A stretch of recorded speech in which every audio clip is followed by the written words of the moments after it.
मुक्तिनाथ यात्रा मेरो जीवनको अविस्मरणीय तीर्थयात्रा। नमस्कार सबैलाई। आज म तपाईहरुसँग मेरो जीवनको सबैभन्दा पवित्र, सुन्दर र भावनात्मक यात्राको अनुभूति बाँड्न चाहन्छु। यो यात्रा हो मुक्तिनाथ यात्रा। कागबेनीदेखि मुक्तिनाथसम्मको यात्राको सुरुवात हामी साँझ कागबेनी पुगेका थियौँ र त्यहाँ बासा बसेर आराम गर्यौँ। कागबेनी एकदमै शान्त र पवित्र ठाउँ हो। कालीगण्डकी नदीको किनारमा बसेको यो ठाउँले मनलाई धेरै शान्ति दिन्छ। भोलिपल्ट बिहानै उठेर हामी कागबेनी दोभान गयौँ, पिण्डदान गऱ्यौँ। त्यहाँ एकजना गुरुजी हुनुहुन्थ्यो। उहाँले हाम्रो पूजा, श्राद्ध र प्रार्थना विधिपूर्वक गरिदिनु भयो। मलाई त्यति बेला धेरै आध्यात्मिक र शान्ति महसुस भएको थियो। त्यसपछि म कालीगण्डकी नदीतिर दर्शन गर्न गएँ। त्यो नदीलाई म काली माँको रूपमा पूजा गर्छु। मैले त्यहाँबाट करिब 8वटा शालिग्राम सङ्कलन गरेँ। मेरो जीवनमा यस्तो पवित्र वस्तु पाउनु ठुलो सौभाग्य थियो। म आफूलाई धेरै भाग्यवानी महसुस गरिरहेको थिएँ। काली माँको किनारमा हिँड्दै पूजा गर्न पाउनु मेरो जीवनको ठुलो वरदान जस्तो लाग्यो। त्यसपछि हामी होटलमा चेकआउट गऱ्यौँ र मुक्तिनाथ यात्रा सुरु गऱ्यौँ। करिब 20-30 मिनटको ड्राइभपछि हामी रानीपौवा पुग्यौँ। त्यहाँबाट गाडी माथि जान सक्दैन। हामी त्यहाँबाट पैदलै यात्रा गर्नुपर्दछ। रानीपौवाबाट करिब 30 मिनटदेखि 40 मिनट हिँडेपछि हामी मुक्तिनाथको मुख्य प्रवेशद्वारमा पुग्छौँ। त्यही बेला म धेरै उत्साहित भएको थिएँ। म अरूभन्दा छिटो पुग्न चाहन्थेँ। मुक्तिनाथ मन्दिरको दर्शन गर्न चाहन्थेँ। तर त्यहाँ एउटा कुरा सिकेँ, यहाँ हतार गर्नु कुनै पनि हालतमा राम्रो हुँदैन। किनभने मुक्तिनाथ समुद्री तटदेखि करिब 3800 मिटर उचाइमा छ। यहाँ अक्सिजनको अभाव हुन्छ। छिटो हिँड्दा सास फेर्न गाह्रो हुन्छ, टाउको दुख्न सक्छ, थकाइ लाग्छ।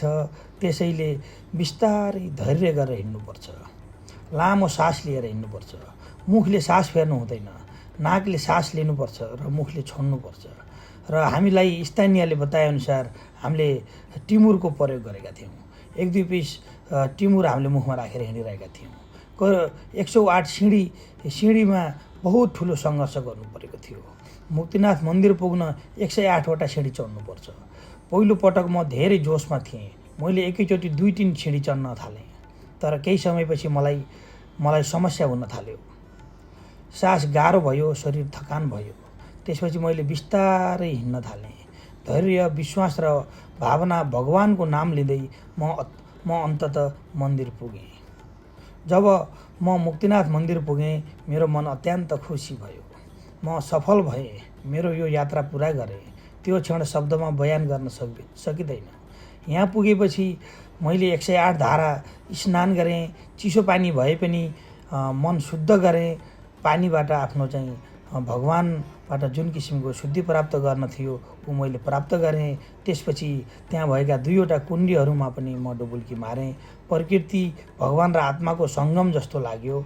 मुक्तिनाथ मन्दिर हिन्दू र बौद्ध दुवै धर्मको लागि पवित्र स्थान हो।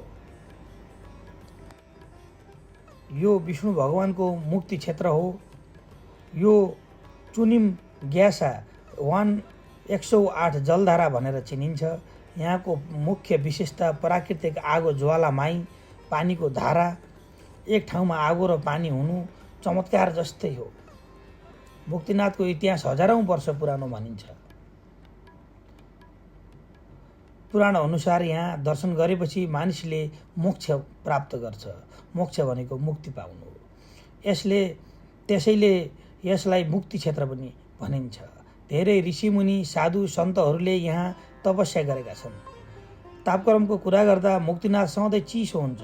गर्मीमा पनि 5 डिग्रीदेखि 15 डिग्रीसम्म तापक्रम हुन्छ। जाडोमा माइनसमा जान्छ। हावा धेरै चल्छ। त्यसैले न्यानो कपडा अनिवार्य हुन्छ। तपाईँ मुक्तिनाथ दर्शनमा जाँदै हुनुहुन्छ भने न्यानो कपडा अवश्य लिएर जानुहोला। हरेक दिन यहाँ औसत 2000 देखि 5000 भक्तजनहरू आउँछन्। विशेष समयमा चारधाम यात्रा, तीज, श्रावण, दसैँ र महाशिवरात्रिमा यहाँ सङ्ख्या बढ्दछ। नेपाल, भारत र विदेशबाट धेरै मानिसहरू यहाँ दर्शन गर्न आउँछन्। मुक्तिनाथ वरिपरि हिमाल, पहाड, निलो आकाश र खुला मैदान देखिन्छ। त्यहाँबाट धौलागिरी नीलगिरी हिमाल देखिन्छ। साँच्चै भन्नुपर्दा यो ठाउँ स्वर्ग जस्तै लाग्छ र स्वर्गको एक टुक्रा नै हो। हामीले करिब 3 घन्टा मन्दिर परिसरमा बितायौँ। यहाँ बुद्ध गुम्बा, ध्यान केन्द्र, हिमाल दृश्य, पूजा स्थल सबै हेरेर मन कति पनि भरिएन। तर समय अभावले हामीले यात्रा छुटाउनै पर्ने थियो। मेरो यो यात्राको अनुभूति, यो यात्रा मेरो जीवनको सबभन्दा यादगार यात्रा हो। म आफूलाई धेरै भाग्यमानी ठान्दछु। कागबेनी घुम्न पाएँ, कालीगण्डकी पूजा गर्न पाएँ, शालिग्राम को दर्शन गरेर साथमा लिएर आउन पाएँ, मुक्तिनाथ दर्शन गर्न पाएँ। यो केवल यात्रा मात्र होइन, यो आत्माको शुद्धिकरण पनि हो। हजुरहरूलाई अन्तिम सन्देश, यदि तपाईँ जीवनमा एकपटक शान्ति, विश्वास र आत्मिक आनन्द खोज्नुभयो भने मुक्तिनाथ अवश्य जानुहोस्। धैर्य राख्नुहोस्, बिस्तारै हिँड्नुहोस्, मनबाट पूजा गर्नुहोस्। भगवान अवश्य सुन्नुहुन्छ, खुसी हुनुहुन्छ र हजुरका मनोकामना पुरा गर्नुहुन्छ। हस्त, धन्यवाद। जय मुक्तिनाथ, जय भगवान।